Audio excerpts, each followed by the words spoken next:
Hello, everyone. Welcome to The Art of English. I'm Linda. I'm Peter. And today we have something very special for you. It is the month of February. And in this month, we celebrate Valentine's Day. So for Valentine's Day, we have chosen a poem. And poetry is something that we haven't done yet. It's our first poem that we're looking at, but we are very happy to step into this uncharted territory. Yes, you guys have been with us for a little over a year now, so we think you're ready for some poetry. Now, we're going to use a poem from the 19th century. It's a very good poem. It's also a very familiar poem. We would bet that you guys have probably heard of this poem. So hang in there. We're going to walk you through it. We're going to talk about the English and hopefully, as always, just give you a greater sense and a greater appreciation of how the English language can work as an art form. Right. And we know that poetry might be a little daunting, might be a little scary because sometimes poetry is hard to understand. But like Peter said, we've chosen a poem that you have probably heard of before, and we're going to break it down with you. And remember, poetry is up for interpretation. Not everyone will read it the same way. And poetry is all around us. You hear a song on the radio, if there are lyrics, that's poetry. It's set to a rhythm and there are other instruments, but it's poetry, even if it doesn't rhyme. It is a heightened form of expression. It's using words very specifically to express deep, big emotions or very deep personal thoughts. One person once even said that poetry is the language of life itself. Right. And this expression, this deep expression, there is an art to it. And poetry, there are different types of poems. The poem that we're going to look at today is a sonnet. And you probably have heard of sonnets because Shakespeare wrote sonnets that were very famous. Shall I compare thee to a summer's day? Thou art more lovely and more temperate.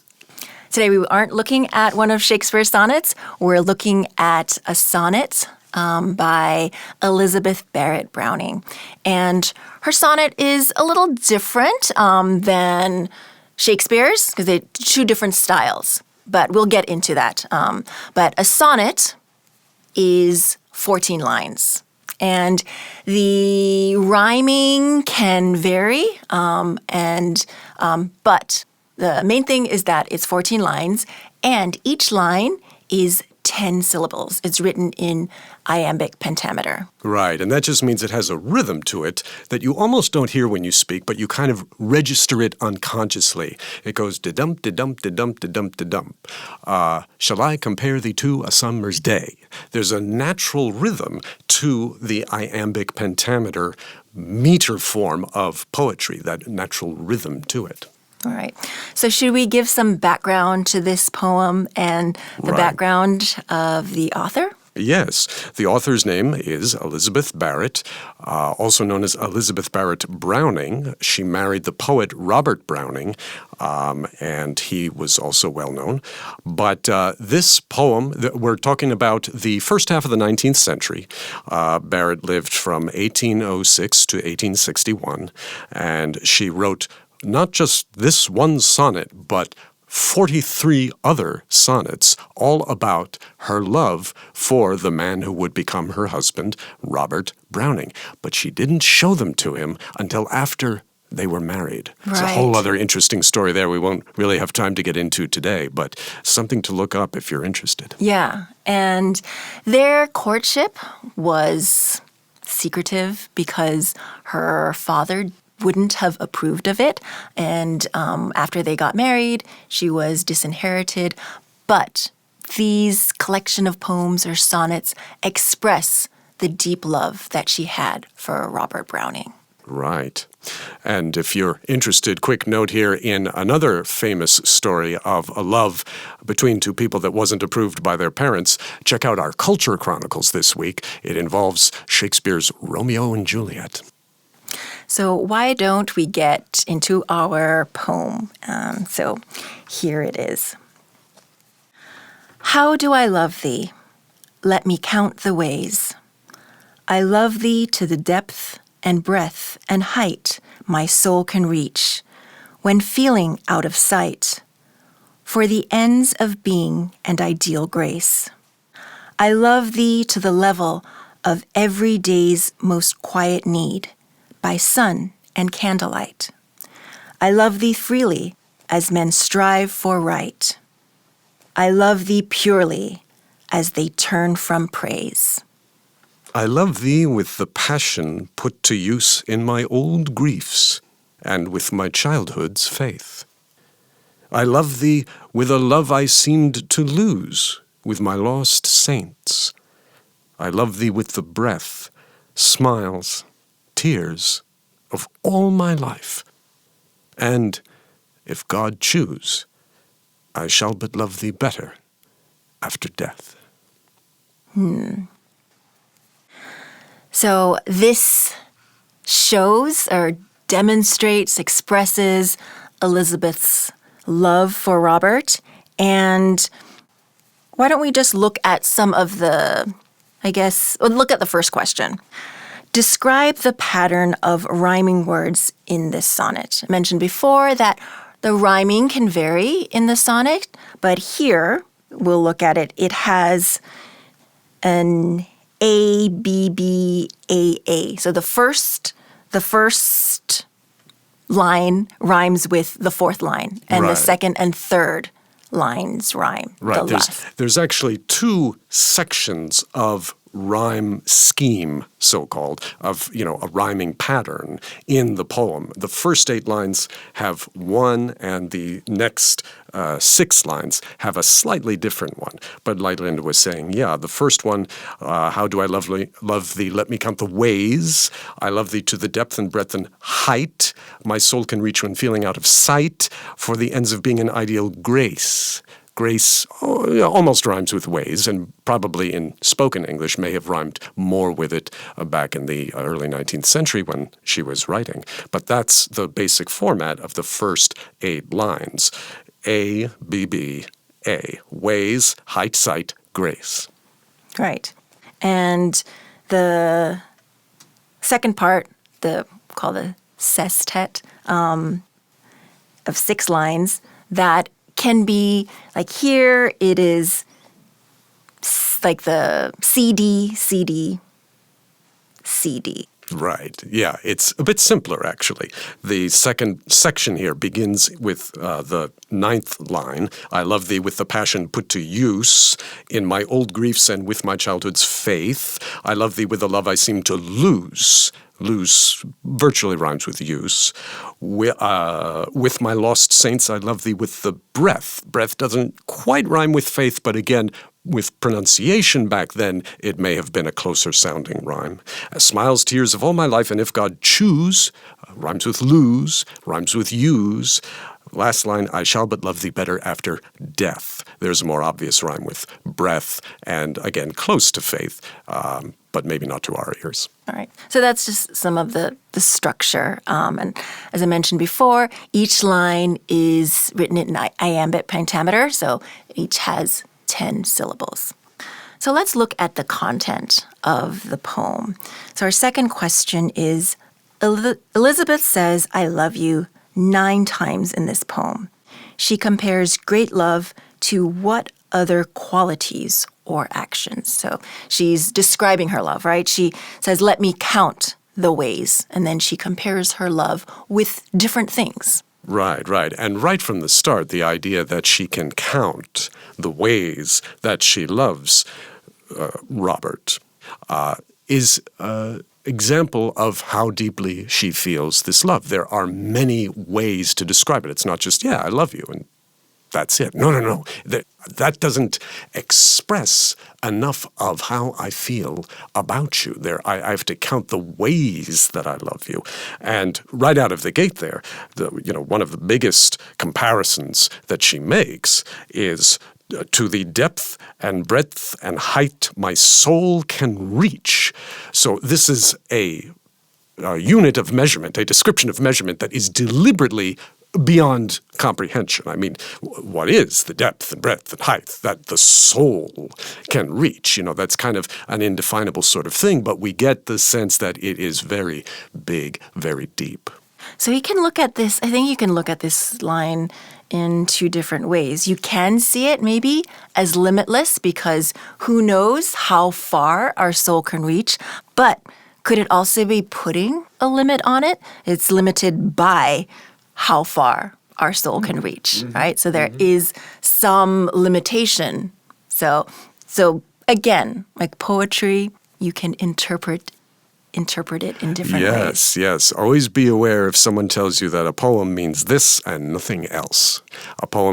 A good poem will have a variety of meanings, not necessarily meanings that contradict each other, but different ways of understanding different ideas in the poem. And just a little bit more background on Elizabeth Barrett. She had a lot of health issues from childhood.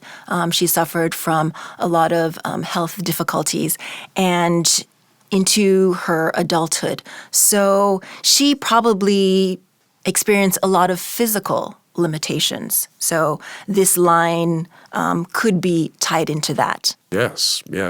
And it's interesting, too, to continue to think about the second question here.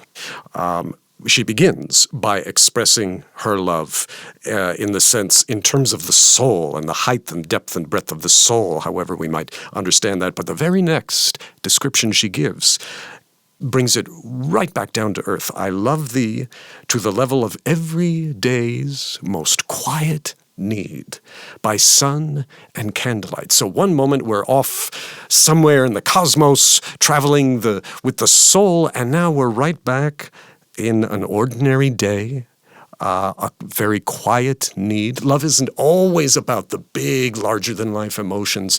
Love for her is also about quiet, simple needs, subtle needs, intimate needs. By sun and candlelight, we get a sense here of how her love is habitual, how it is constant. She brings it back to the everyday, to reality. She's describing her love as all day, during the day and at night, when you have the sun, everything's lit up by the sun, and when you need candlelight at night. So her love is constant. Right. And just a further way to respond to question number 2, which we see in the next line here. I love thee freely. I love thee freely, as men strive for right. I love thee freely. Sometimes we hear it in songs or other poems about how love kind of takes hold of you, and you're a prisoner of love, and you have such love for someone that you can't control yourself in a way. And she's like, no. My love, it travels with the soul and everything. There's that element to it, but there's also a sense that it is a choice that she makes to love. It isn't just a feeling that she's in the grip of. It's also a principled thing. I love thee freely. I choose to love thee.